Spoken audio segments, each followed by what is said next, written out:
Congress, I have the high privilege and distinct honor to present to you His Excellency, Isaac Herzog, President of the State of Israel.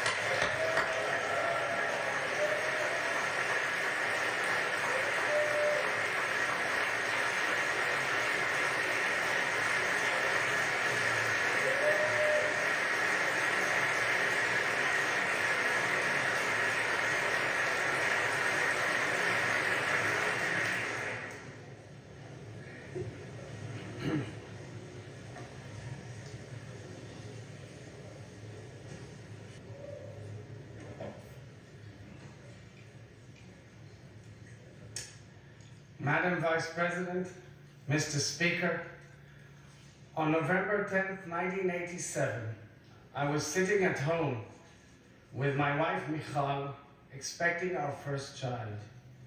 We were watching the first Israeli president invited to address a joint session of Congress in honor of Israel's 40th Independence Day. That president was my father.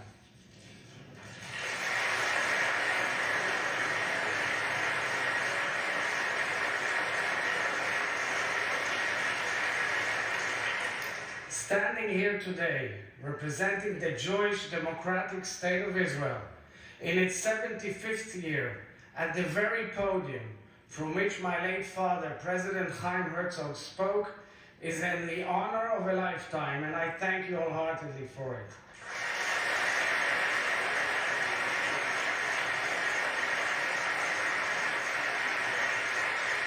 I was born and raised in Israel, but my father's diplomatic post at the United Nations brought my family to New York in the 1970s.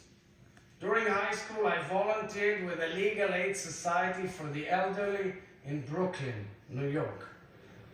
I volunteered with the impoverished and the underprivileged elderly, including war veterans and Holocaust survivors who gave their best years to the country they loved.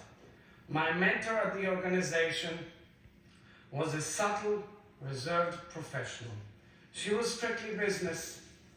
The moment she broke character has remained with me for almost 50 years. It was the day she told me the love of her life died fighting for Israel. Her fiancé, a tall, bright American Jewish boy, was inspired by the Zionist dream and the Jewish people's desire for independence. He voluntarily boarded a ship to Haifa, fought in the Israeli military, and fell in the battle for Israel's independence just weeks before their wedding.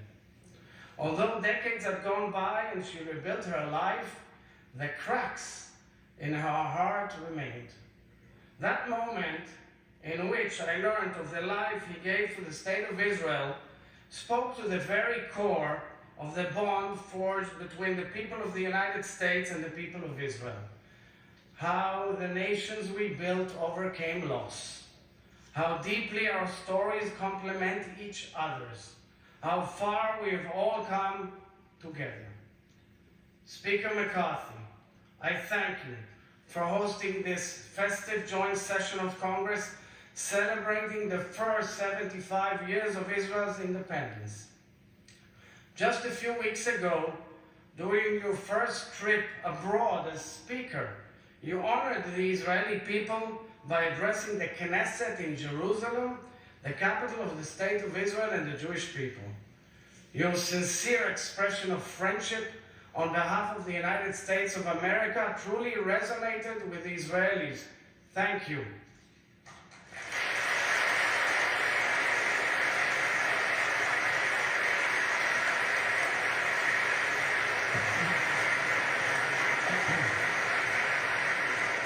Vice President Harris, it is such a great pleasure to see you again. I vividly recall hosting you at the Knesset a few years back. Your stirring remarks at the Israeli Embassy's Independence Day reception a few weeks ago reflect both yours and President Biden's decades-long ironclad friendship with Israel. Special thanks go to former Speaker Nancy Pelosi, who first invited me less than a year ago together with Senator Chuck Schumer.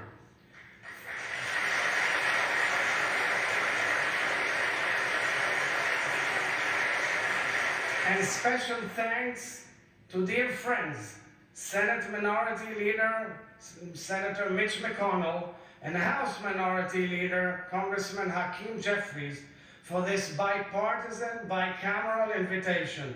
And my thanks also to the distinguished members of the Escort Committee for greeting me so beautifully.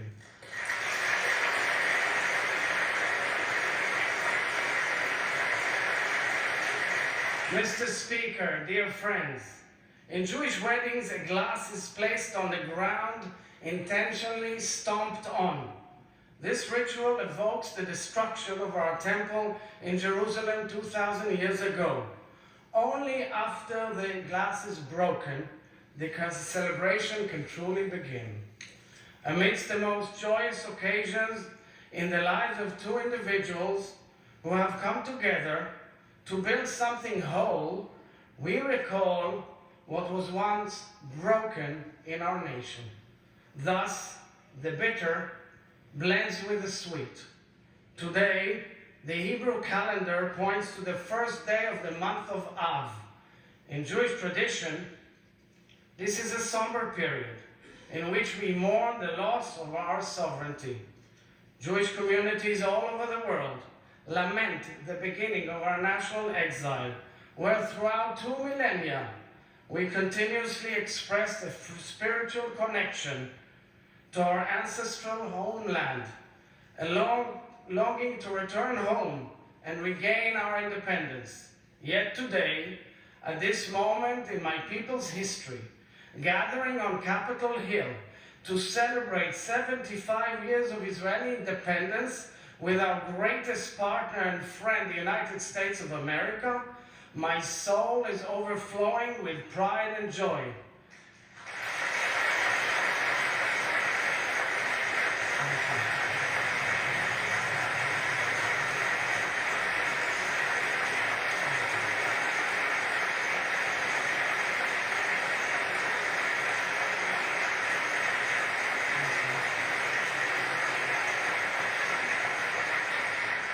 The people of Israel.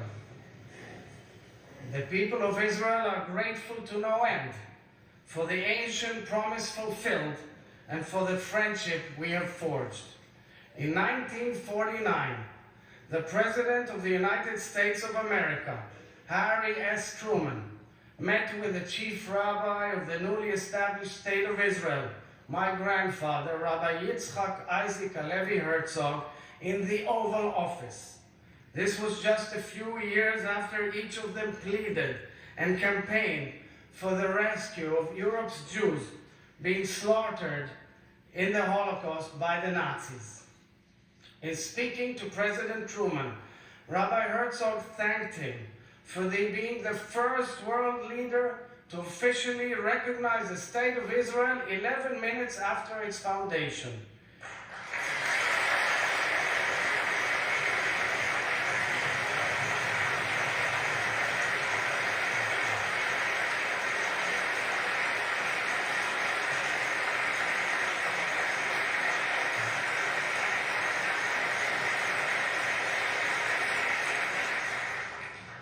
He spoke, Rabbi Herzog, of the divine providence that destined President Truman to help bring about the rebirth of Israel after 2,000 years of exile. Witnesses of the encounter recalled tears running down President Truman's cheeks. We're honored to have President Truman's grandson, Clifton Truman Daniel, with us here today.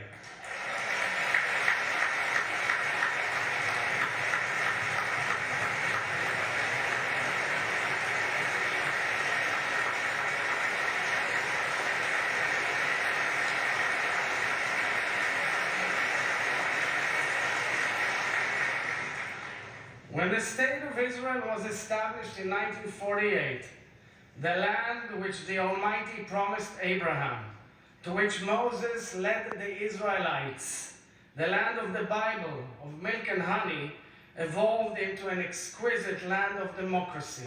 Against all odds, the Jewish people returned home and built a national home which became a beautiful Israeli democracy, a mosaic of Jews, Muslims, Christians, Druze and Circassians, secular, traditional and Orthodox, of all denominations, of all possible views and lifestyles. A land which welcomed the gathering of exiles from over 100 nations.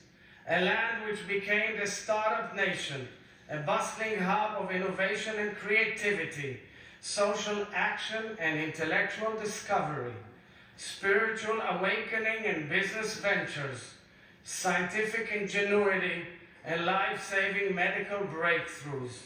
We built a nation-state which has faced relentless war, terror and delegitimization since its birth. A country fighting to defend itself from enemy and foe, yet whose citizens continue to greet each other with the word peace, shalom. A country which takes pride in its vibrant democracy, its protection of minorities, human rights and civil liberties as laid down by its parliament, the Knesset, and safeguarded by its strong Supreme Court and independent judiciary.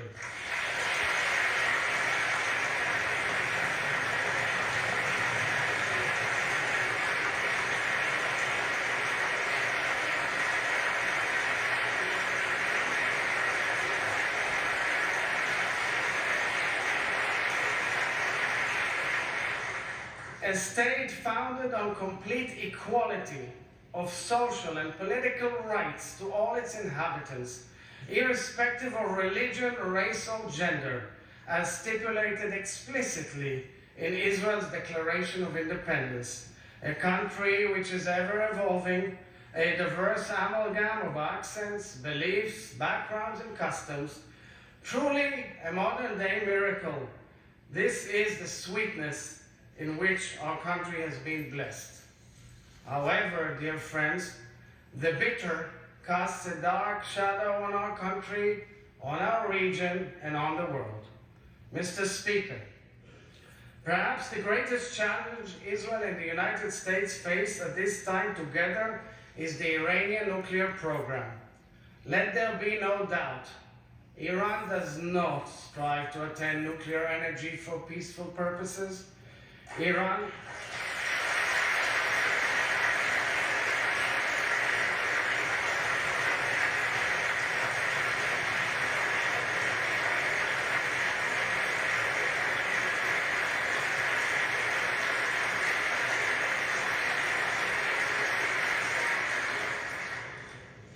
is building nuclear capabilities that pose a threat to the stability of the Middle East and beyond. Every country or region controlled or infiltrated by Iran has experienced utter havoc. We have seen this in Yemen, in Gaza, in Syria, in Lebanon, in Iraq. In fact, we have seen this in Iran itself, and is suppressing them brutally. Iran has spread hatred, terror, and suffering throughout the Middle East and beyond, adding fuel to the disastrous fire and suffering in Ukraine. Iran is the only nation on the planet publicly calling, plotting, and developing means to annihilate another nation, and members of the family of nations, the State of Israel. Israel has no border with Iran. Israel has no resources contested by Iran. Israel has no conflict with the Iranian people. And yet, the Iranian regime, together with its proxies throughout the Middle East, is aiming and working towards destroying the State of Israel, killing the Jews, and challenging the entire world, the entire free world. Allowing Iran to become a nuclear threshold state, whether by omission or by diplomatic commission, is unacceptable.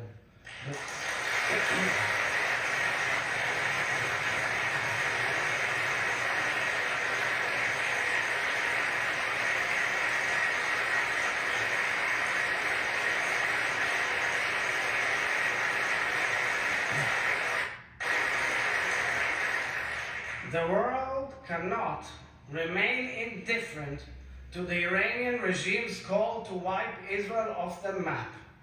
Tolerating this call and Iran's measures to realize it is an excusable moral collapse. Backed by the free world, Israel and the United States must act forcefully together to prevent Iran's fundamental threat to international security. I am here to reiterate what every Israeli leader has declared for decades. The State of Israel is determined to prevent Iran from acquiring nuclear weapon capabilities.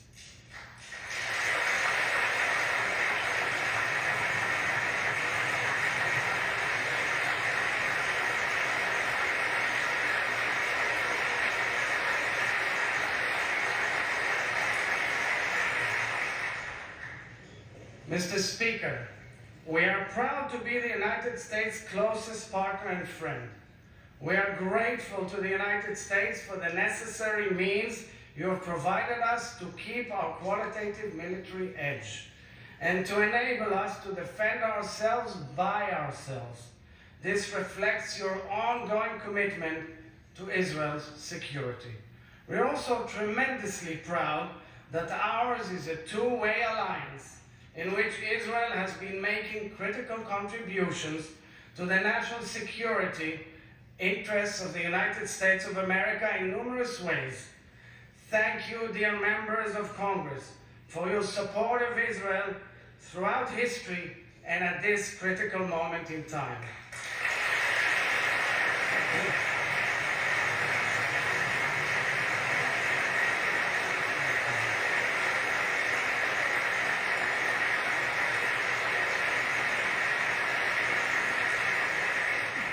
Mr. Speaker, there is no question that the peace which the United States brokered between Israel and its neighbors has revolutionized the Middle East. The historic peace treaties with the Arab Republic of Egypt and the Hashemite Kingdom of Jordan have demonstrated the many blessings of opting out of the cycle of war. Both Jordan and Egypt have contributed tremendously to solidifying the precious peace and enhancing our region's stability and well-being. 3 years ago, the Abraham Accords realigned our imaginations and our nation and our region. Israel eagerly welcomed the United Arab Emirates, the Kingdom of Bahrain, and the Kingdom of Morocco into an exclusive warm peace between our peoples. Since signing the accords, over 1 million Israelis have visited the Abrahamic nations, a clear expression of our will to become integrated in the region. This is a peace anchored in trust, hope, and prosperity, a true game changer. Each of these historic agreements, which have altered the trajectory of the Middle East, was facilitated by our greatest friends, the United States of America. Israel's hand is extended and our heart is open to any partner in peace, near or far. Israel thanks the United States for working towards establishing peaceful relations between Israel and the Kingdom of Saudi Arabia, a leading nation in the region and in the Muslim world. We pray for this moment to come. This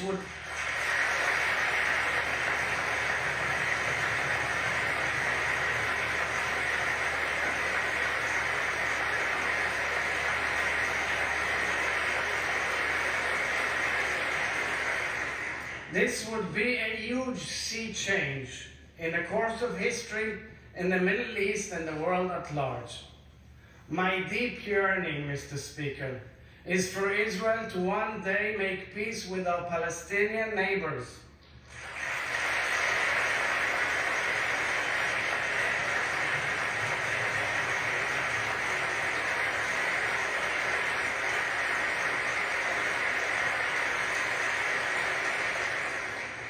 Over the years, Israel has taken bold steps towards peace and made far-reaching proposals to our Palestinian neighbors.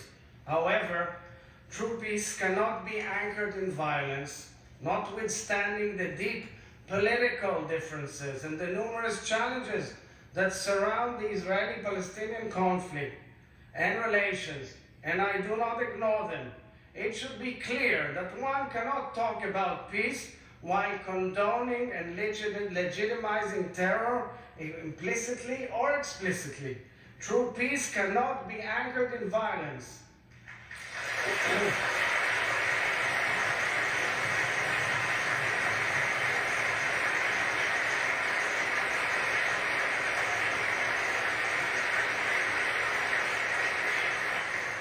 Palestinian terror against Israel or Israelis undermines any possibility for a future of peace between our peoples. Israelis are targeted while waiting for buses, while taking a stroll on the promenade, while spending time with their family. At the same time, successful terror attacks are celebrated, terrorists are glorified, and their families are financially rewarded for every Israeli they attack. This is inconceivable. It is a moral disgrace. Terror is not a bump in the road. Terror is hatred and bloodshed. It contradicts humanity's most basic principles of peace. Israel cannot and will not tolerate terror, and we know that in this we are joined by the United States of America.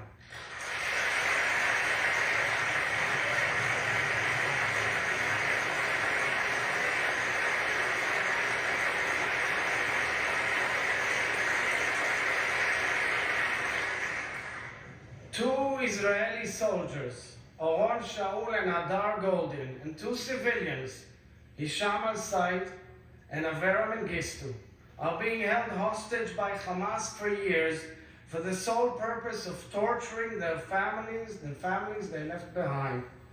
Lieutenant Hadar Goldin was abducted in violation of a UN-sponsored humanitarian ceasefire negotiated by the United States. His family has been fighting for 9 years to bring him home. I asked Hadar Goldin's mother, Leah, to be with us here today.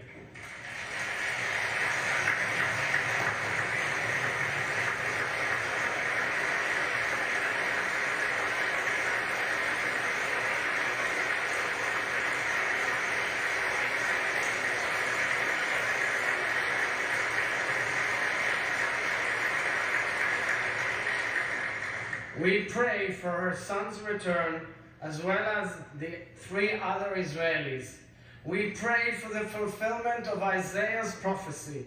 Nation shall not take up sword against nation, neither shall they know war anymore. The younger generation of Israelis and Palestinians deserve better. They are all worthy of a future to look towards, a future of peace and prosperity, a future of hope, and I'm wholeheartedly committed to this vision, a vision of hope and peace, true peace, without any terror.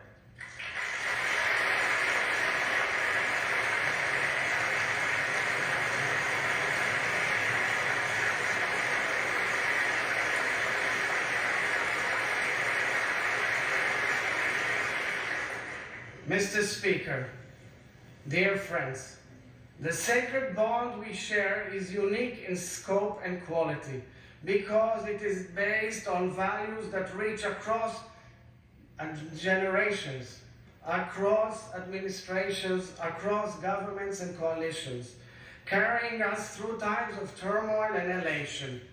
160 years ago, it was President Abraham Lincoln who spoke of the dream to restore the Jews to their national home as one shared by many Americans. The inscription on Philadelphia's Liberty Bell articulates the Hebrew Bible's code of ethics, proclaiming liberty throughout all the land unto the inhabitants thereof. This verse from Leviticus, shining through the crack of the Liberty Bell, underscores the principles that fuel the American dream. These words have bound our nation through the ages. Coming together today in this chamber of liberty and freedom, we're all realizing the hopes of our founding fathers and mothers. We are very proud, so very proud, of the true friendship we have forged, a mutually beneficial partnership that has withstood challenges and weathered great disagreements because it is based not on uniformity of approach, but on the ultimate currency of trust. It is not dependent upon operating in harmony, but on the history we share, on the truths we cherish, on the values we embody. This partnership is based also on similarities and the affinity between our peoples, the courageous immigrants and the trailblazing pioneers. It is rooted deep in our respective declarations of independence. In the American Declaration of Independence, the founders appealed to the supreme judge of the world. In the Israeli Declaration of Independence, influenced by America's, our founders placed their trust in the Rock of Israel, Tzur Israel. The revered American Jewish spiritual leader, Rabbi Abraham Joshua Heschel, embodied the bridge between our peoples and the story of American Jewry. After escaping from the Holocaust, Rabbi Heschel publicly advocated interfaith dialogue. He fought for civil liberties in America and marched alongside Reverend Dr. Martin Luther King Jr. in the historic march from Selma to Montgomery in March of 1965.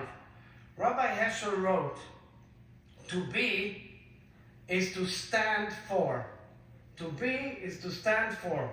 I'm so pleased to have his daughter, Professor Susanna Heschel of Dartmouth, joining us here today. Thank you, Susanna.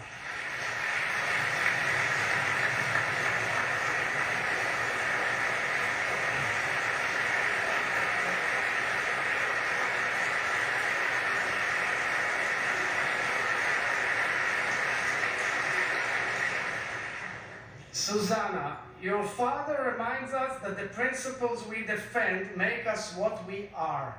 Ultimately, Israel and the United States stand and indeed have always stood for the same values. Our two nations are both diverse, life-affirming societies that stand for liberty, equality, and freedom. At our core, both our peoples seek to repair the cracks in the world. Having said this, I'm really well aware that our world is changing. A new generation of Israelis and Americans are assuming leadership roles. A generation that was not privy to the hardship of Israel's formative years. A generation that is less engaged in the roots that connect our peoples. A generation that perhaps takes for granted the US-Israel relationship. Yet, at this moment, I am optimistic, because to me it is clear that the shifting generations does not reflecting changing values, nor does it indicate changes in our interests. When the United States is strong, Israel is stronger.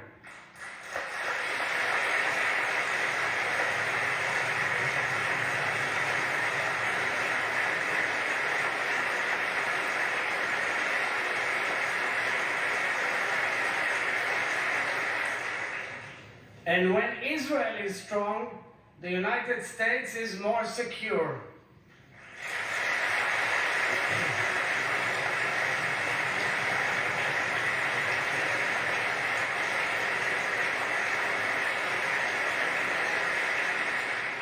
Today, my dear friends, we are provided the opportunity to reaffirm and redefine the future of our relationship. Each of us here has a decisive role in the future we are building. Many of the challenges Israel and the United States face are similar. We are all experiencing a tumultuous shift in balance, evident in countless areas. Geopolitical unrest, big power competition, catastrophic war in Ukraine, pandemics, climate crisis, the unknown of artificial intelligence, energy shortages, food insecurity, scarcity of water and desertification, global terror, social polarization, and the attempts to destabilize democracy. Each of these challenges present an opportunity to seek out solutions together, which will benefit the global community. Israel has the ability to contribute in a unique, significant fashion to addressing these challenges. Israel and the United States are world leaders in aiding countries whose peoples have suffered. Our collaborative capabilities, coupled with our mutual beneficial partnership, are the key to the future of our children. To us, it is clear that America is irreplaceable to Israel and Israel is irreplaceable to America.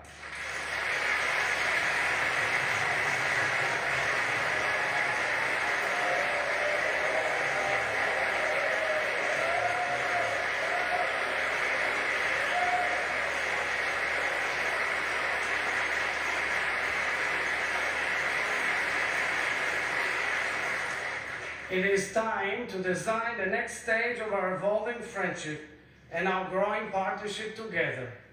So let's do it together, ladies and gentlemen. Let's elevate our partnership to new levels. Mr. Speaker, I'm not oblivious to criticism among friends, including some expressed by respected members of this House. I respect criticism, especially from friends, although one does not always have to accept it.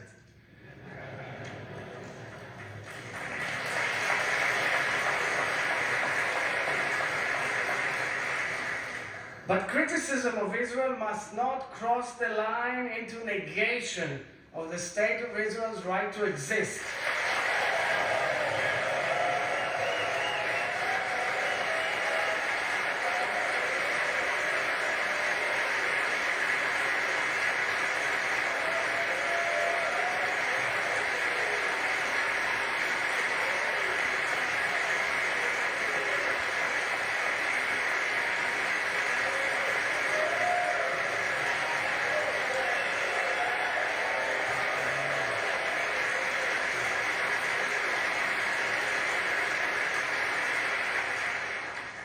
Questioning the Jewish people's right to self-determination is not legitimate diplomacy, it is anti-Semitism.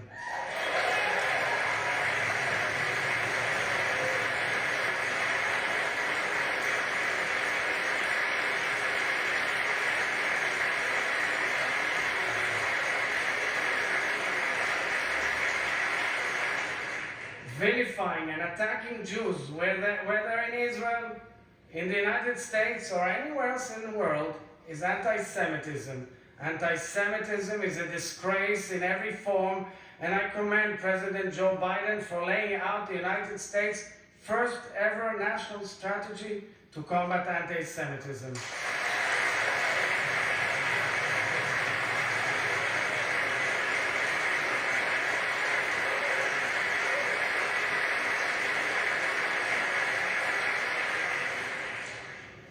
Dear friends, it's no secret that over the past few months, the Israeli people have engaged in a heated and painful debate.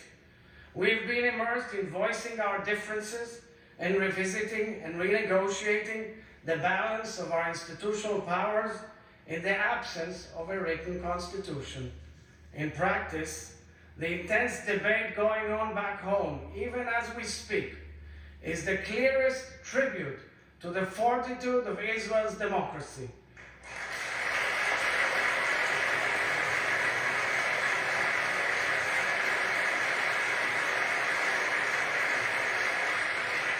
Israel's democracy has always been based on free and fair elections, on honoring the people's choice, on safeguarding minority rights, on protection of human and civil liberties, and on a strong and independent judiciary.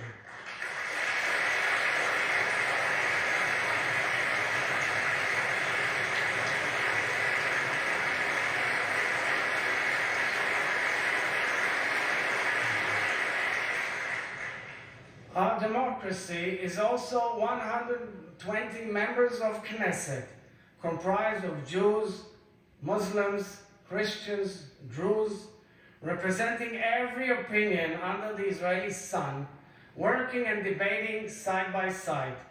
Our democracy is also late Friday afternoon, when the sound of the muezzin calling to prayer blends with the siren announcing the Sabbath in Jerusalem, while on one of the largest and most impressive LGBTQ pride parades in the world is going on in Tel Aviv.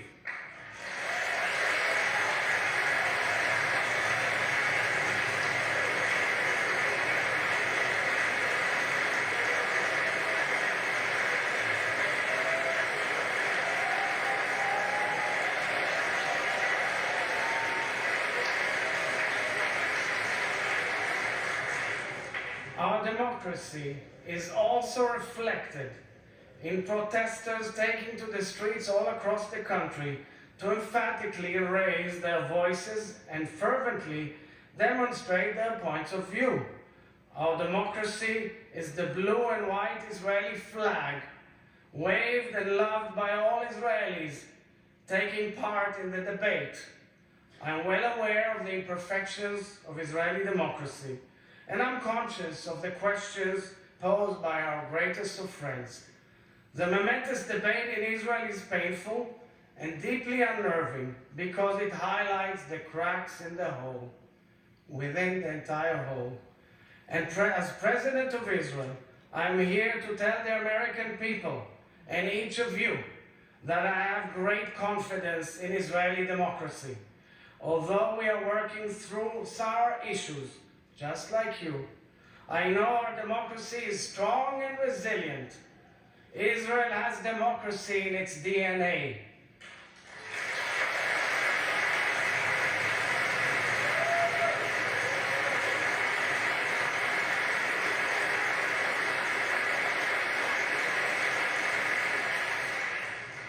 I am deeply mindful of the challenge which this moment presents to Israeli society, and I have made it the priority of my presidency to play a leading role in this critical and emotional public discussion. I will say to you, dear friends, in English, what I've said to my people, my sisters and brothers in Hebrew back home. As a nation, we must find a way to talk to each other, no matter how long it takes. As head of state, I will continue doing everything to reach broad public consensus and to preserve, protect, and defend the state of Israel's democracy.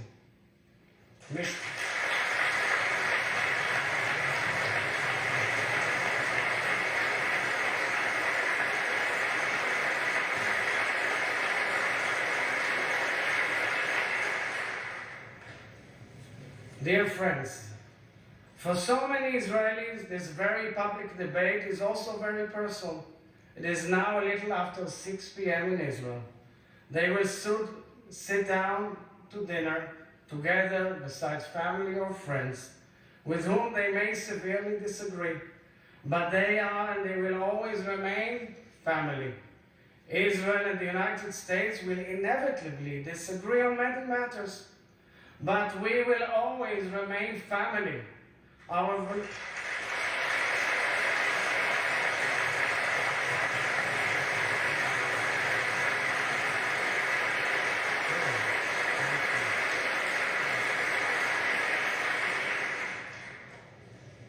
Our revolutionary societies have so much to give to the world and so much to learn from each other. Our bond may be challenged at times, but it is absolutely unbreakable.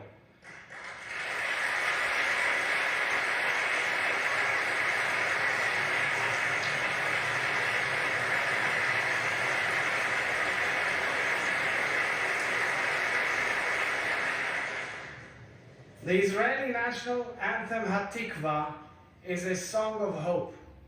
The late Rabbi Lord Jonathan Sachs wrote that in Judaism, hope is an active virtue which requires a great deal of courage.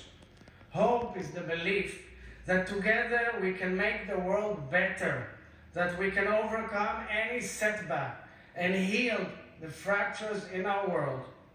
Israel's first 75 years were rooted in an ancient dream. Let us base our next 75 years on hope, our shared hope that we can heal our fractured world as the closest of allies and friends. Thank you, members of those houses, for celebrating Israel's independence. Am Yisrael Chai.